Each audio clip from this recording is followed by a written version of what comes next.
ان تقرضوا قرضا حسنا، آپ مجھے بتائیے اس سے بڑی کوئی بات ہو سکتی ہے؟ اللہ قرض مانگ رہا ہے، اگر اللہ کو قرض دو گے تو وہ تمہیں بڑھا کے لٹائے گا. ایک اللہ کہہ رہا ہے کہ مجھے قرضہ دو میں تمہیں بڑھا کر لٹاؤں گا. اللہ کہہ رہا ہے. اللہ جھوٹ بول رہا ہے کہ سچ بول رہا ہے؟ اللہ کو قرضے کی ضرورت ہے؟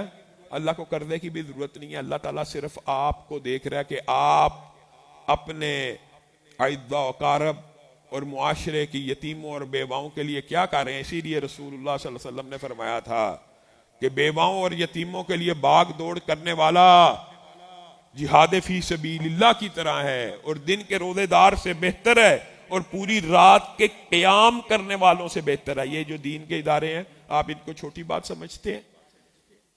جہاد فی سبیل اللہ سے بہتر ہے. یتیموں کی کفالت، بیواؤں کی کفالت، یہ دین کے ادارے. یہاں پہ مراکز میں یتیم بچے پڑھتے ہیں، یہاں پہ متعدد لوگوں کا رزق حلال لگتا ہے، یہ حفظ کرتے ہیں بچے. ایک بچہ بھی اگر اچھا قاری بن جائے اس کے سینکڑوں شاگرد پیدا ہوتے ہیں، پھر سینکڑوں شاگرد، پھر سینکڑوں شاگرد. صدقہ جاری ہے.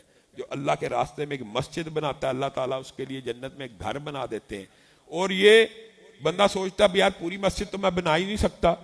تو رسول اللہ صلی اللہ علیہ وسلم نے فرمایا جو مسجد میں صرف اتنا حصہ ڈالتا ہے جتنا کسی پرندے کا گھونسلہ ہے، 1 فٹ بھی نہیں بنتا. 6 انچ لگا لو، 3 انچ کے گھونسلے بھی موجود ہوتے ہیں. ایک مسلح کا جو سائز وہ 8 سکوائر فٹ ہوتا ہے، 2x4 8 سکوائر فٹ. یہ کم از کم ایک مسلح کے اوپر جس کے اوپر انسان نمازی، اس کی قیمت جی 60,000 ہے. 60,000 بھی کسی غریب کے پاس نہیں ہے. وہ کیسے ایک مسلح ہی کی جگہ خریدے؟ تو رسول اللہ صلی اللہ علیہ وسلم نے فرمایا ایک پرندے کے گھونسلے کے برابر جگہ بھی جس نے مسجد میں ڈال دی اس کے لیے بھی جنت میں گھر بنے گا. اور رسول اللہ کا وعدہ سچا ہے.